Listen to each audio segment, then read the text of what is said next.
Reuters agentliyinin vəziyyətlə tanış olan hazırki və keçmiş 6 İranlı rəsmiyə istinadən verdiyi məlumata görə İran rəhbərliyində ABŞ-ın mümkün zərbəsinin cəmiyyəti birləşdirməyəcəyi, əksinə yeni kütləvi etiraz dalğasına səbəb ola biləcəyi və hakimiyyətin sabitliyini təhdid edəcəyi ilə bağlı narahatlıqlar artır. Mənbələrin bildirdiyinə görə yüksək vəzifəli dövlət məmurları qapalı iclaslarda İranın ali rəhbəri Ayətullah Əli Xameneyə yanvar ayında baş vermiş repressiyalardan sonra ictimai narazılığın kritik həddə çatdığını xəbərdarlıq ediblər. Onların fikrincə, ötən ay anti-hökumət etirazlarının amansız şəkildə yatırılması 1979-cu il İslam inqilabından bəri ən qanlı hadisələr əsas çəkindirici amili, yəni qorxu hissini aradan qaldırıb. Rəsmilər Xameneyə bildiriblər ki, əhalinin əhəmiyyətli bir hissəsi təhlükəsizlik qüvvələri ilə yenidən qarşı durmaya hazırdır və hətta ABŞ-ın məhdud hərbi zərbəsi də daxil olmaqla xarici təzyiq etirazçıları daha da cəsarətləndirə bilər. Mənbələrdən birinin sözlərinə görə xarici hücumlarla küçə etirazlarının eyni vaxtda baş verməsi hakim sistemin çökməsinə gətirib çıxara bilər ki, bu da güya İslam Respublikasının əleyhdarlarının əsas məqsədidir. Bu etiraflar İran siyasi elitası daxilində mövcud olan dərin qorxuları əks etdirir və Tehranın həm etirazçılara, həm də Vaşinqtona qarşı sərgilədiyi sərt və özünə inamlı rəsmi ritorika ilə kəskin ziddiyyət təşkil edir. Mənbələr Xameneyin bu xəbərdarlıqlara necə reaksiya verdiyini açıqlamaqdan imtina ediblər. İranın Xarici İşlər Nazirliyi isə Reuters inşah tələbinə cavab verməyib. Bu narahatlıqlar ABŞ-da İrana qarşı mümkün addımların müzakirə edildiyi bir vaxtda artır. Reuters daha əvvəl xəbər vermişdi ki, ABŞ prezidenti Donald Trump Tehrana təzyiqi artırmaq məqsədilə təhlükəsizlik qüvvələrinə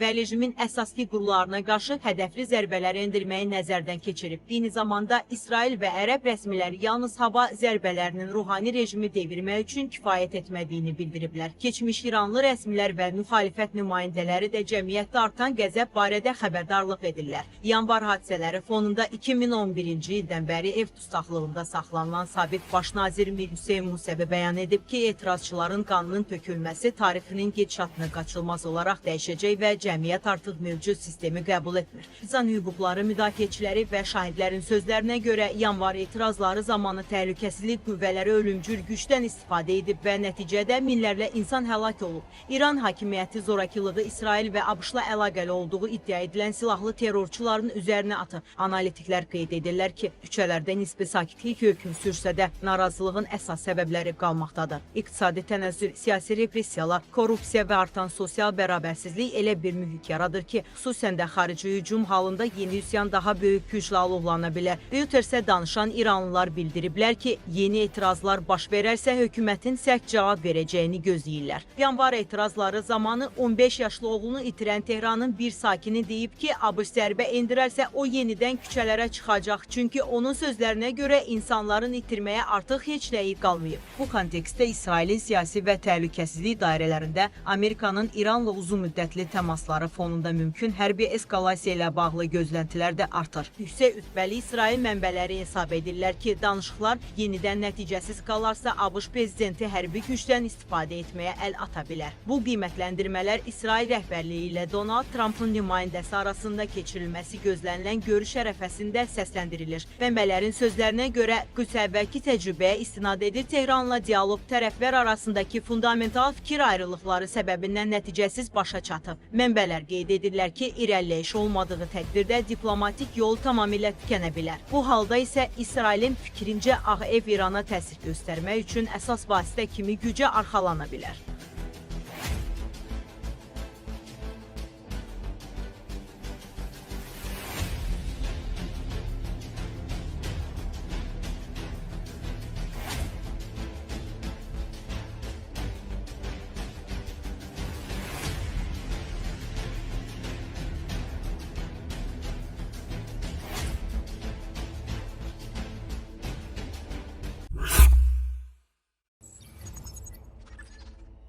Dekabr 2025-ci il Rusiya diktatoru Vladimir Putin Xarkov vilayətinin Kupiansk şəhərinin ələ keçirdiyini elan edib. Lakin cəmi bir neçə gün sonra Ukrayna prezidenti Volodymyr Zelenski şəhərin kənarlarında görünüb və işğalçı qüvvələr mühasirəyə düşüb. Detaymız nəşrinə danışan hücum bölmələrinin zabit və əskərlərinin sözlərinə görə Kupiansk əməliyyatı Ukrayna ordusunun 2024-cü ildə Rusiyanın Kursk vilayətinə daxil olmasından sonra ən uğurlu əməliyyat olub. Jurnalistlər yazır ki, ötən il Rus işğalçıları Kupiansk istiqamətində müdafiə xətlərini yardıqdan sonra gizli şəkildə xüsusi tapşırıq qrupu yaradılıb. Bu qrupun komandiri 38 yaşlı polkovnik Sergey Sidorindir. Onun sözlərinə görə təkcə onun rəhbərlik etdiyi qrup ən azı 1500 Rus işğalçısını öldürüb və ya yaralayıb. Hər həlak olan bir Ukraynalı hərbçiyə qarşılıq olaraq 10 işğalçı zərərsizləşdirilib. Sidorin hesab edir ki, hazırda həmin ərazidə cəmi 50 Rus hərbçisi qalıb. Bunlar şəhər ətrafında ayrı-ayrı izolyasiya olunmuş mövqelərdə barikada qurublar. Rus qüvvələri Kupiansk istiqamətində Ukrayna mövqelərinin arxasına çıxmaq üçün tərk edilmiş qaz kəmərindən istifadə ediblər. Sentyabrın ortalarına qədər bu manevr yüzlərlə işğalçının şəhər daxilində səpələnməsinə səbəb olub və vəziyyət getdikcə kritik həddə çatıb. Polkovnik Sidarinin sözlərinə görə Kupianskın itirilməsi riski yaramışdı. Nəşr yazır ki, bu halda düşmən Donbasdakı qoşunlarını təmin etmək üçün yeni təchizat xətti yarada bilərdi.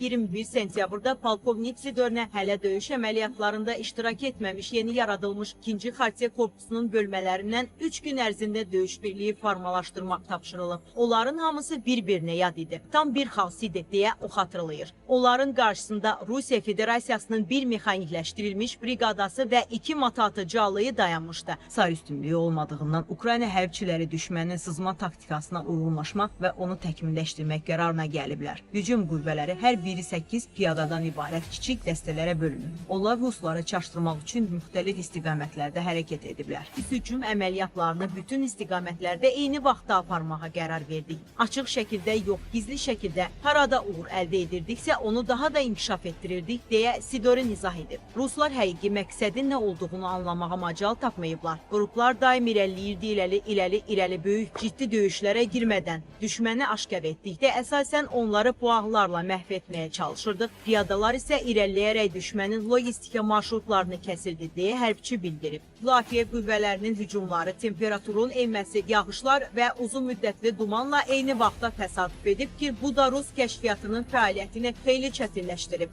Məqalə müəllifləri xatırladı ki, hələ 29 oktyabrda Rusiya prezidenti Vladimir Putin qərb jurnalistlərini güya işğal olunmuş Kupianska baş çəkməyə istehza ilə dəvət etmişdi. 20 noyabrda isə Rusiya komandanlığı mövqelərinin nə dərəcədə təhlükə altında olduğundan demək olar ki, tam xəbərsiz qalıb. 2 dekabrda Putin Rusiyanın şəhərə tam nəzarəti ələ keçirdiyini elan edib. Görünür, həmin vaxt oradakı qoşunlarının artıq məhvə məhkum olduğunu bilmirdi.